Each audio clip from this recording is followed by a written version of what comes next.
Life's best moments are best captured by photography and video. You may ask, why photography and video? Because if a photo is worth 1,000 words, video is worth 1,000,000. And GPS photography and video will leave you speechless. GPS specializes in weddings, sports, fitness, and so much more. Book your next shoot today at 910-257-0526 or gpsphotoandvideo.com.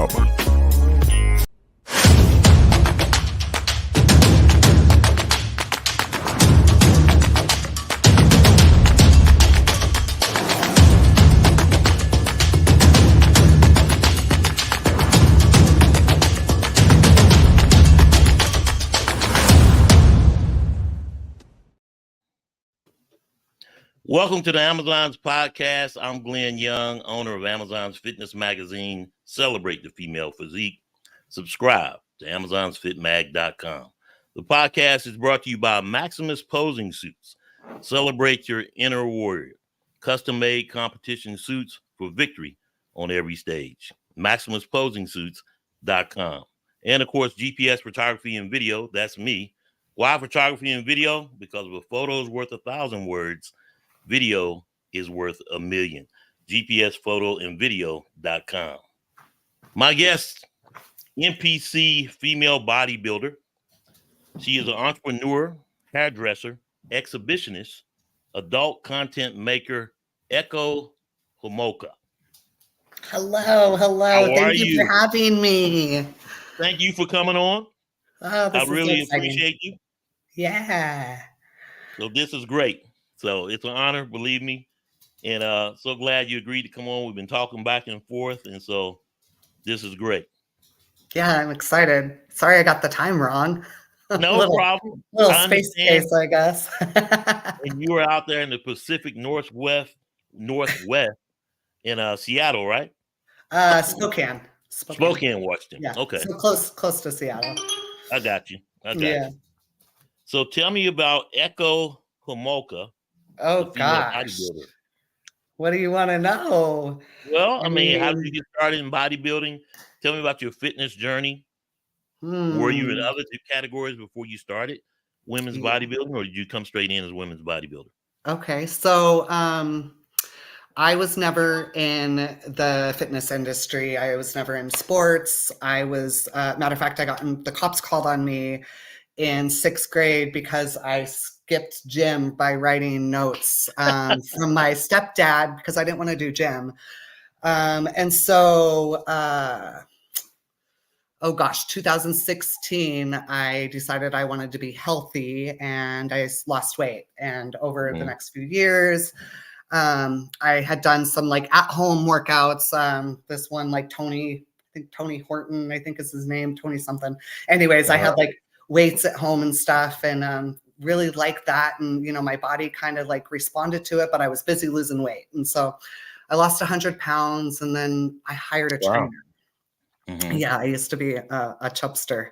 And so I hired a trainer, and she said, what's your goals? And I said, well, I really, really like muscle, but how about we start with like building a booty? So that's what we started with. And I like, I was lean at that point. Well, not like stage lean, but I had lost a lot of weight, and so 100 pounds on your own before you got a trainer. So that's impressive.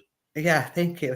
Yeah. And so as I built this booty, I was like, holy shoot, I can build stuff on my body, like, cause I at one time I was fat, but I didn't really have a butt. Like it was just, I was just fat, And so I built this butt, and then people started like noticing me. So of course I joined the gym by that time, and people started noticing this crazy girl that was always in there doing these crazy workouts. Cause I would always do all the crazy things. And, so people just kept asking, when are you going to do a show? And I was like, I'm not going to do a show. You're crazy. And I went and watched one of my clients that I did her hair, and I was like, oh, that looks fun. And, I just thought, you live once, let's try it. And I freaking fell in love with the journey, the stage, the whole thing. And I started in figure, which I never really felt like it was my category at all. I just Wow. felt really blocky Okay. in figure. Like just like my legs, I felt like my legs were just not, I didn't look like the other girls, you know? And I did okay, I suppose. But then I moved up to women's physique. But female bodybuilding has always been like, when I look at bodybuilding, like that's like the art of it to me. You know, I like all of the movements and all of that. And so, and bigger and, you know, so I did women's physique, and then bodybuilding. When I did that, it was like, this is where this is what I like. This is where my body is happy, you know? So yeah. What was it like? How were you treated when you first started bodybuilding? Oh my gosh. So when I first started, I was really skinny that first show. I didn't really have a whole lot of muscle at all. And I was completely natural at that one. And people kept telling me to eat. They kept saying that I needed to eat. I looked hungry.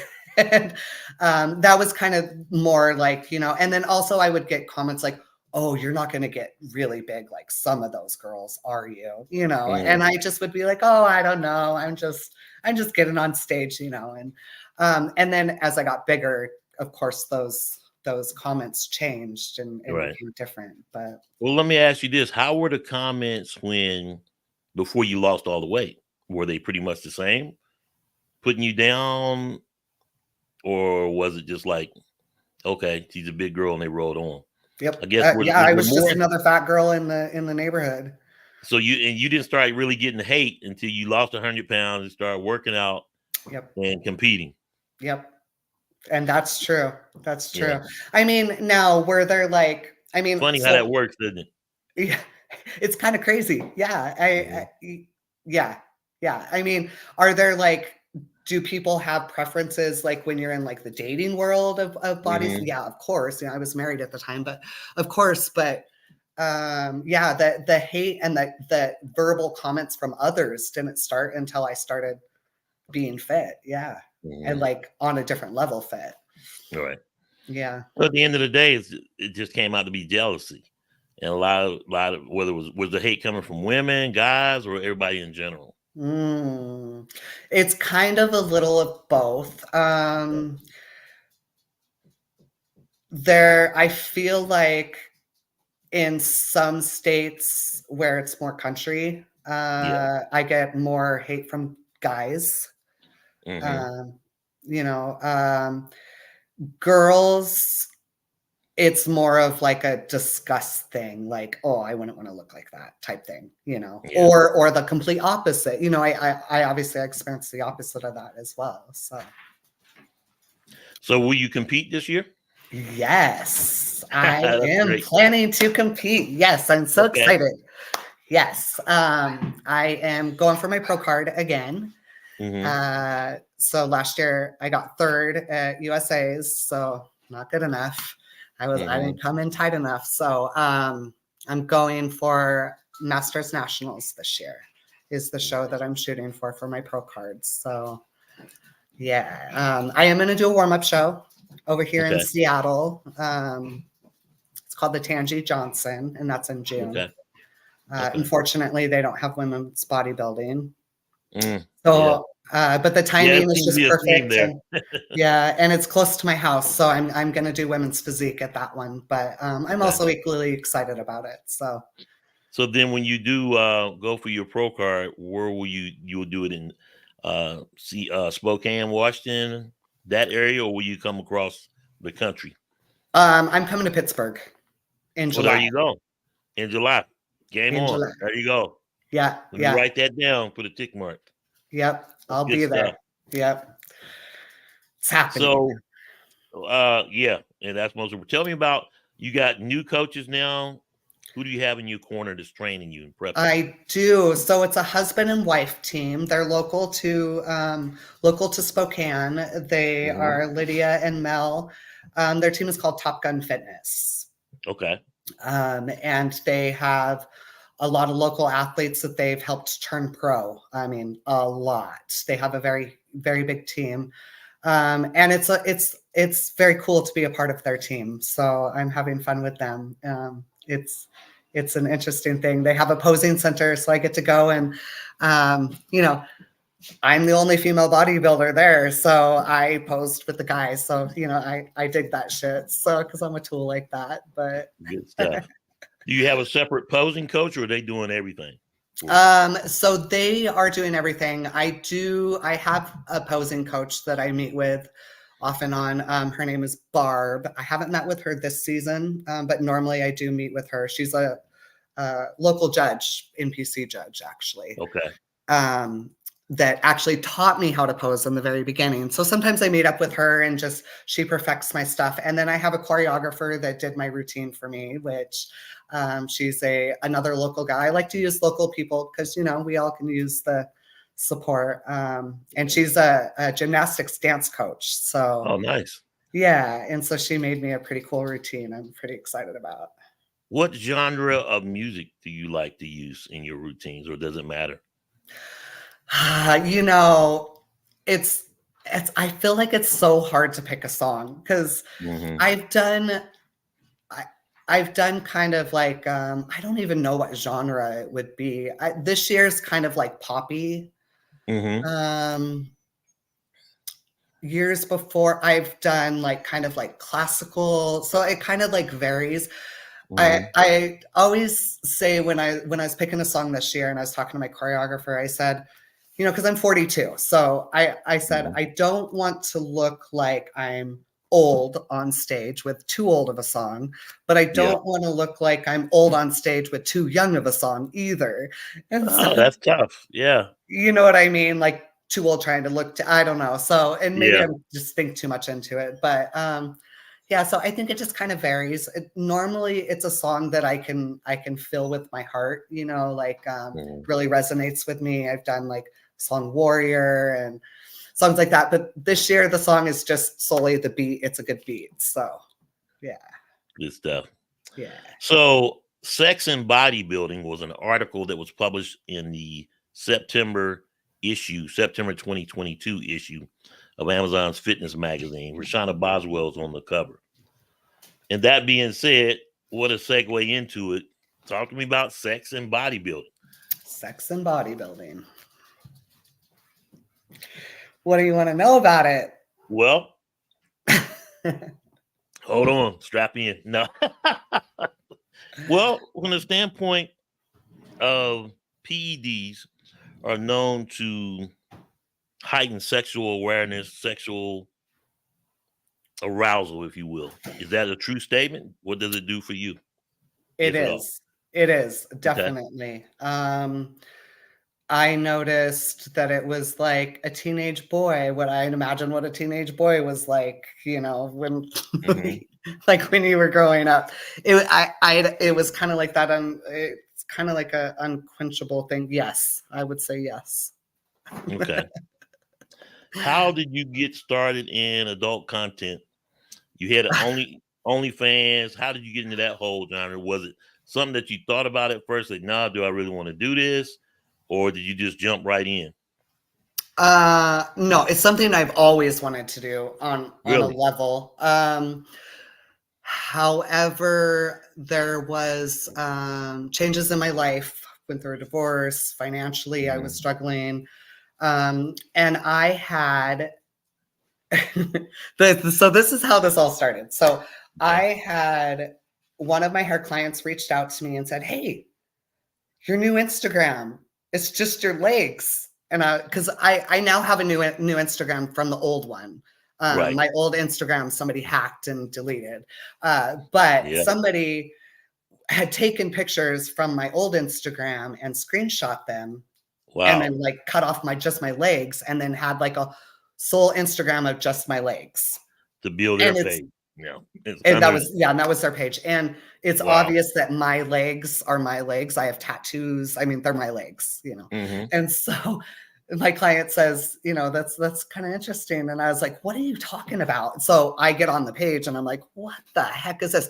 And I don't know nothing about muscle worship or or I don't know nothing about wrestling. You know, I don't know any of that kind of Mhm. stuff. And so I'm looking at it and I'm like, this is weird. You know, I've always hated my legs. What is going on?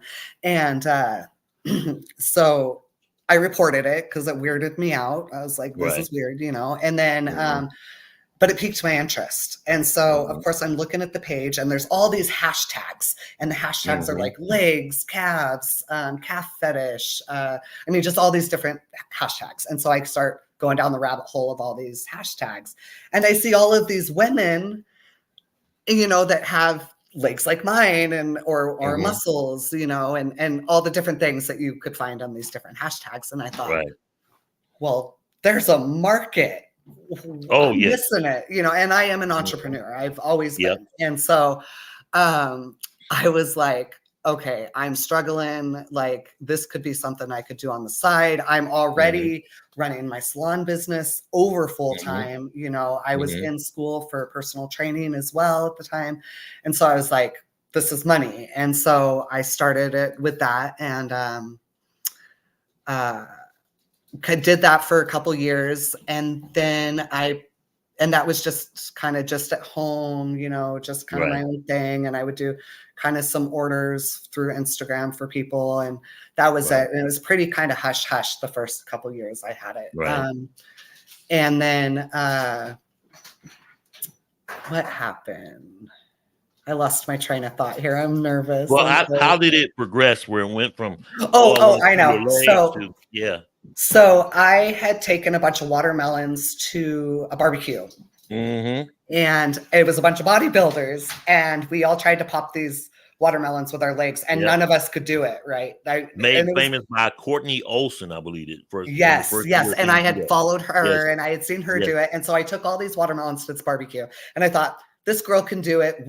All us bodybuilders, we got this. Not one of us could do it. I mean, I have videos. It's hilarious. So I spent the next year practicing, you know, getting my legs stronger, doing abductor, you know, and just doing things that would strengthen me so that I could do it. Because I was like, I'm gonna freaking do it. If she can do it, I can do it. Because I'm weird about goals like that. And so I did it the following year on 4th of July, and I posted it. And oh my gosh, I got reached out to do. Yeah, it's not easy to do. Yeah. And so I got reached out to, and my mind is going blank right now.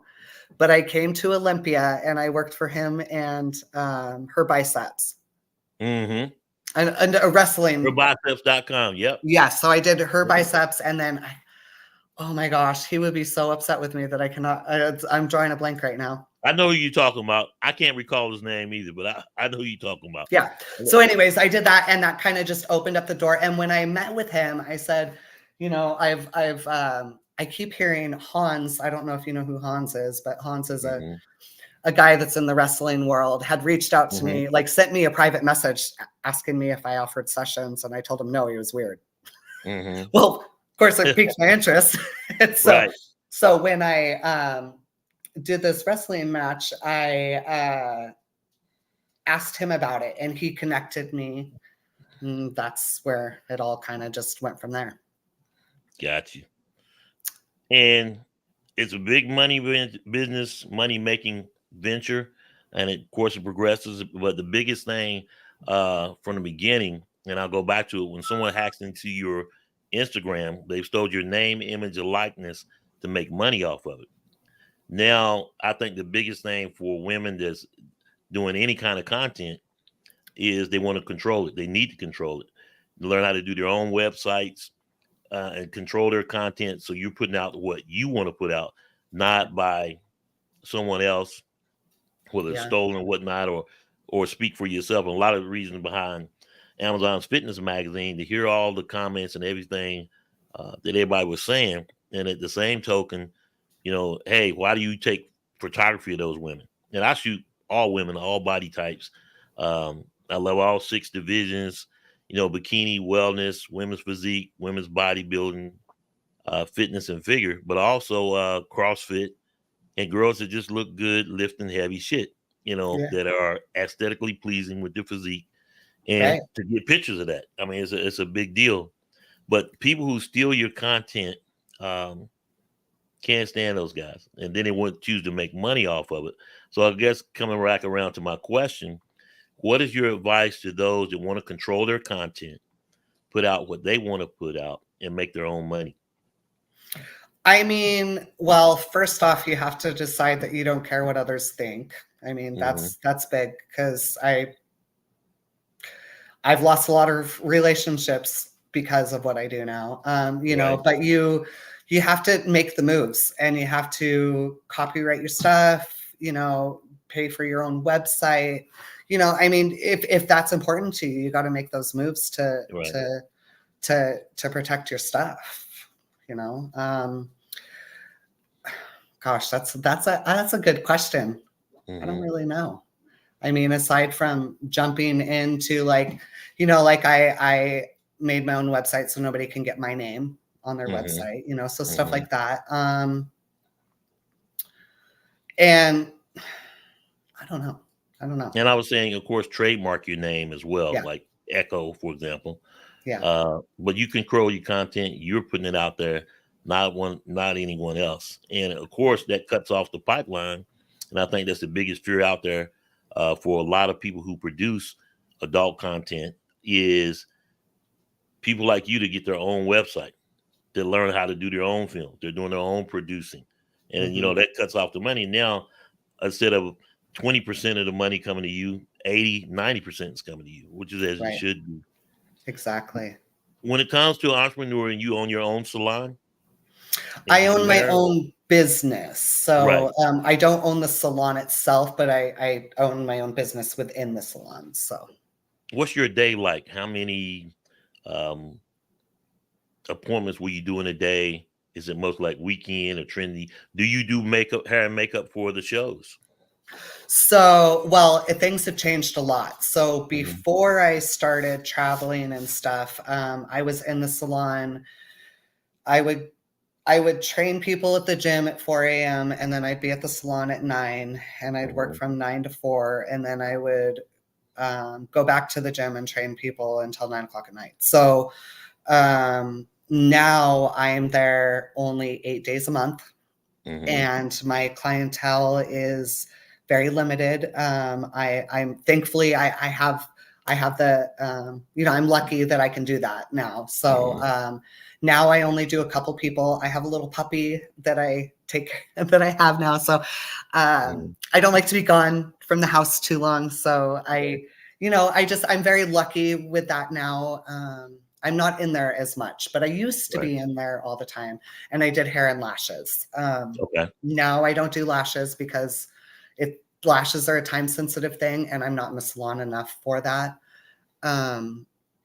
But do I do hair? And no, because if I'm at the shows, it's because I'm wanting to just watch, or because I'm competing. So good point. Yeah. Has it helped your business or hurt your business? Do people know what you do? Say, oh, I've seen her on OnlyFans, or I've seen her. Did that help improve your clientele, improve your business? Good question. So with the salon, I've owned my own salon business for like 17 years or something. Wow. So I have great clients. You know, they have seen me. They've seen me change through the seasons over the years, you know, and they're all pretty understanding, thankfully. I'm sure that there's been a few that I haven't spoken to in a while. And I don't know if it's because I am so busy that I can't get them in anymore, or because they don't like what I'm doing. So I don't think it's really hurt my salon business too much. Has it hurt other areas of my life? Yeah, kind of. Yeah. When it comes to your personal life, yeah, maybe. Yeah. Or do they even care? Well, yeah. I mean, yeah, definitely, kind of. I mean, how do you date? Yeah. You know. And I was gonna ask you, how is it dating? Does it come up? Do you tell them, or are you like walking down the street and they say, "Oh snap, that's Ecko Bell"? What's been your response? So I do get noticed sometimes, which is kind of a flex. I think that's Yeah, kind of a yeah. flex. Um, uh, Dating. I haven't, I've only dated 2 people since my ex. Mhm. And one of them, I still kind of see her off and on. The other, I don't talk to, I'm not dating him. But the girl, I still kind of see her off and on. We're not together, but I love her very much. But as far as when it comes to dating, I haven't really figured it out because like if I just throw it out there, like, hey, by the way, just like so we don't waste time, you know, I'm an adult entertainer. Like, just so you know, like let's Yeah. not waste time. It it it kind of puts a stop to it, or it gives people the wrong impression, like, oh, I'm just gonna sleep with you. Listen, it's harder to sleep Mm. with somebody that's in the adult entertainment world than you Yeah. think. Because if it's not on camera, like, you know, so Well, it's a intimidation factor because yeah, true. one, they're intimidated by you as a female bodybuilder, which a lot of guys are like, they low key closet love you, but like, I don't want to be seen in public with a female bodybuilder, but they're big fans. And so there's that part of it. And then the other part is there's an intimidation factor that you are an adult entertainer and they don't feel they can measure up, or they go Right. into say, well, like you said, he's going to sleep with you and roll on. So Which that's is an issue as unfortunate well. because on camera is completely different than off Yeah, camera. it's And my body, just because I look nonfiction. this Yeah, way, I'm still me. I'm still yeah, just me. You yeah, know, and they got to know but that's a different world. You doing adult content, has it hurt you as a female bodybuilder competing?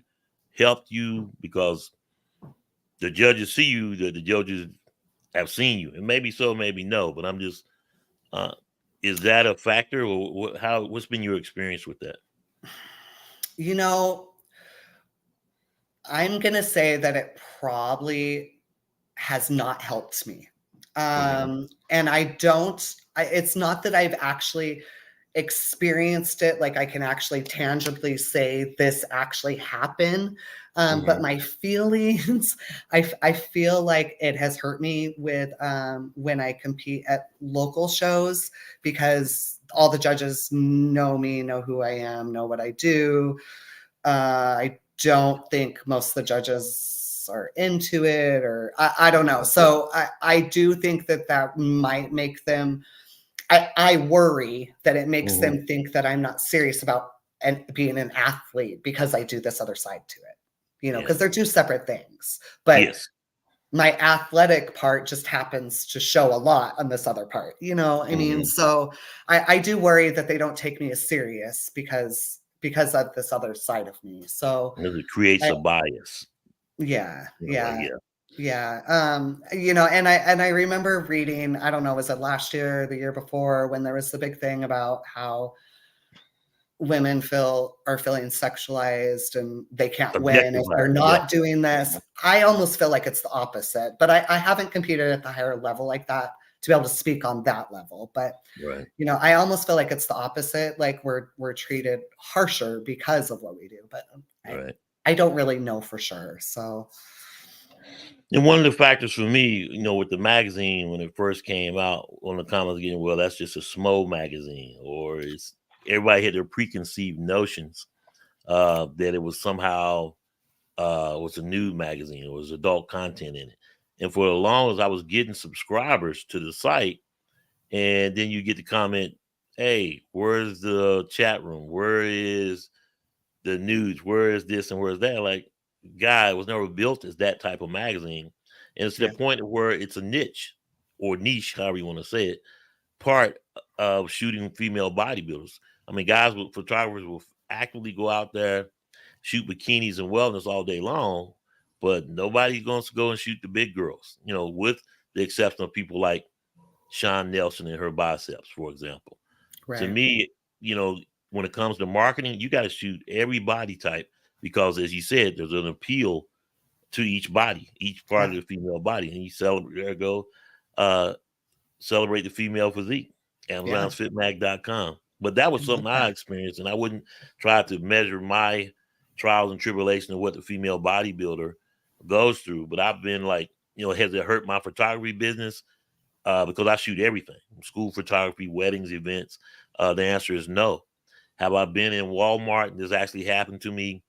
And I heard a voice from behind me say, "Are you still shooting those girls?" And I knew who it was. And I turned around and said, "Well, yes, Pastor, I am." So it's an interesting thing because there's a market for it out there. There's a lot of closet fans. And to keep women's bodybuilding going, you need to come out and support it. Don't be ashamed of it, and you can't go into preconceived notions that every female bodybuilder is doing sessions or is doing OnlyFans, because that's just not true. Exactly, because they're two separate things. Exactly. Yeah, exactly. So instead of having the preconceived notions, why don't you just ask or educate yourself? Yeah. And that's what makes it so hard when you market in the magazine, because I want to show all of it, front to back, back to front, that it's not just a genre, it's not just a small magazine, but it's an actual magazine that shows the life and fitness journey of these women, who quite frankly take a lot of shit for people who are idiots. So anyway. Well, and if your magazine was guys, nobody would question it. It would be fine. Exactly. And if it was pictures of a bunch of guys in little spandex, which there are lots of those, and it's great, they're celebrating their physiques, it would be fine. So why is it so different for women? And some could argue it's because people like you do, porn, and it's like, no, that's separate. Just because I'm muscular and I use that doesn't mean that that's my bodybuilding. Right. Yeah. And it's important to know it's model's choice however they shoot, because it's always model's choice. Clothed, unclothed. I mean, there was a thing out there, I think they were saying Tyra Banks had said that all women must pose nude. Not true, and so at the end of the day, you got to build your own brand, and don't feel sorry for how you build it one way or another, regardless of what you do. Let's talk about sessions. You do the wrestling sessions, and I know you get a lot of crazy requests. Yeah. What's been the craziest request you've ever received? Oh my gosh. I have had some pretty crazy things requested. Let's see. I think recently I just had a vampire session request, and I turned that down. What did they want you to do? They wanted me to bite them. Oh, yeah, pass. Yeah. I didn't want to do that. Let's see. I hugged a midget one session. That was fun. I don't know if that's a weird session. It was, but he just wanted hugs. I never hugged midgets so hard in my whole life. It was great. Some of this, I suppose all of the sessions from the outside world could be construed as strange. You know what I mean? Like, if you'd asked me this in the beginning, I'd probably named off like 15 of them. Like, but now I probably so exposed that they don't seem as strange. But I often it's yeah, we'll go with that one. Okay. Yeah. Good stuff. Yeah. I love my sessions. They're fun. What do you look in, speaking of dating, what do you look for in a partner? Well, I'm very free-spirited. So whomever my partner will be, guy or girl, I like both. So, that opens, you think that would open my options very big, but yeah. Help you corner the market anyway. Double my winnings there. So somebody that's very understanding with me needing my freedom. I need my space. I need trust. I like to be spoiled. That is a thing. I do like to be spoiled, and I take care of my partner too. That's important to me too, but I do like to be spoiled. I like, my love languages. I like gifts. I like acts of service, and I like words. Those are my top three. Touch is there too, obviously, but Yeah. So those are the things. I don't need them to be bodybuilders. I don't need them to Oh, be super fitness right. freaks. I'm not sure how those that are both bodybuilders make it work. Props to them. It's a pretty selfish thing. So I imagine it would be hard to do with somebody else that was doing it as well. So Got you. Family support. There, not there, indifferent. So my mom died when I was 16, and I don't talk to my dad. So my family's very, very small. So I'm gonna say my family's friends, and they are supportive. That's good. I don't see a lot of my friends anymore because I'm gone so much. But when we do see each other, it's just like it's always been, and they do support me. I've got new friends that are now family that are going to be at the shows, even in Pittsburgh, which is awesome. I'm excited for that. My In children July, support me. definitely. My children support me 100%. So I love that. My oldest, she knows everything. And she's supportive. She loves me. She just says, "Mom, you're living your best life, and I'm happy for you." And I love that. So Yeah. yeah, I'm pretty lucky when it Unconditional comes. love. You got to Yeah, have it. yeah, Parents to children and vice versa. yeah. So I wanted to bring up coming up. You got some shows coming up. Talk to me about upcoming cities that you'll be visiting. This is how people can reach out. Yeah. You got Miami up 5/8 through 12 May. Yeah, I'm heading to Miami next week. I'm so excited because it is cold here. So Yeah, I'm gonna warm up there. and a lot of Yeah, rain so too, I these imagine. are the cities I'm gonna be in offering sessions or photo shoots or also offering, for hiring as well. Right. So for scenes. So yeah, When yeah. you gonna put North Carolina on there? You know what? I had North Carolina on there and I had to pull it. I know I Oh need to come no. see you. I should Yes, put you it on do. there. How's September? I should come in September. September? Okay. So you coming to Fayetteville in September. Where am I coming? Fayetteville, North Carolina. Fayetteville. Okay. You know And what? we I do think I think my mom was born somewhere around there. I'm gonna have to look it's up her near birth near certificate. what is now known as Fort Liberty. Oh, it So has a different name? yeah, it was Fort Bragg, now it's Fort Liberty. Fort Liberty. Yeah. Okay. Yeah, Yeah. let's talk about that. Let's make a Yeah. date. Yeah, Let's here's make the a date. thing. I'll maybe do a meet and greet, pull all your fans in and sign some autographs. We do the photo session and we can just go from there. Okay. But Yeah. let me know. Okay. Yeah, that sounds fun. Ecko Bell. You see her information going across the bottom of the screen. Ecko Bell 2.0. Her website is echobell.com. Yep. Give me your last words, your last thoughts on the industry, competing, anything that you want to hit that I may have missed or you want to express to your fans and your audience. Yeah, it's my audience, I guess, for some part, but they didn't come on here to see me. They came on here to hear from you. Oh, they always want to hear from you. You're the one that brings us all. I do the best I can. I'm definitely going to promote you, but trust me, they're not on here to see my face. They want to see you. And a You lot of them right know, now say, I can't believe you got her. And so I will only go as far as the Amazons because I do see y'all as Amazons. So if y'all support and hold me up, I'm always do the same for you. But I want to decrease so you guys can increase. It's not about me. It's about you. I love that. I love You that. what?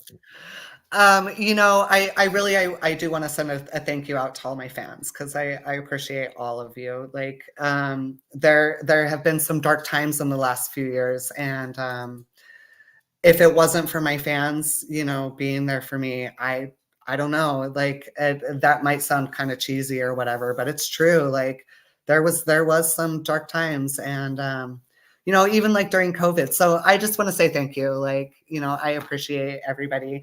I appreciate you too. Like, gosh, we've been talking for a while, huh? Yeah. Yeah. People got to understand these guests just don't show up. You know, we may have been talking, 6-8 months, maybe. Yeah, and you longer, also take some, like, I was probably pretty snotty to you too. Nah, I mean, I take it as it comes, because obviously you're inundated with so many requests every day. All of you are. Yeah. And it's like, okay, is this person for real? Is this person sincere? And most that's it importantly, too. it's a trust factor. If you don't trust the person that's reaching out to you, you're going to give them the Heisman and say, no, thanks, I'll pass. And so I'll try to be genuine and be sincere and, of course, earn your trust, and then we just go on from there. But that's what it's about in the magazine as well. I love that. Thank you so much for joining me. Yeah.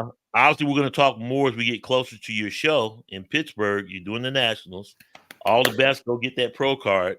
12 weeks, baby. 12 weeks. There you go. Keep us updated on the updated shots or your improvement as you get down to 6-8, down to 2 weeks, and then go from there. Will do. Thank you so much. Appreciate you. Yeah, and again, I'm sorry I was late. Gosh. Don't worry about it. It's all good. It went well, and everybody got to see you. So thanks for coming on. Yeah, have a good day. You too. Bye now. Bye. Coming up at 8:30 p.m. is Marquette Johnson. Quet_80 is her Instagram. And it's going to be something to talk with her because she has something that's really going to help competitors. She's an entrepreneur as well. I love talking to entrepreneurs because they know what it's like to go out there and earn it, take the risk. And she has a business that is going to be very beneficial to women's bodybuilding as well as everyone that's competing. And I'm excited that she's going to come on at 8:30. Marquette Johnson. She is a female bodybuilder, so you don't want to miss it. I'm Glenn Young. Celebrate the female physique. I'll see you at 8:30. Please come back and join. Like, share, and subscribe to the YouTube channel. Subscribe to AmazonsFitMag.com. Celebrate the female physique. We'll see you in about an hour or so. Life's best moments are best captured by photography and video. You may ask, why photography and video? Because if a photo is worth 1,000 words, video is worth 1,000,000. And GPS photography and video will leave you speechless. GPS specializes in weddings, sports, fitness, and so much more. Book your next shoot today at 910-257-0526 or gpsphotoandvideo.com.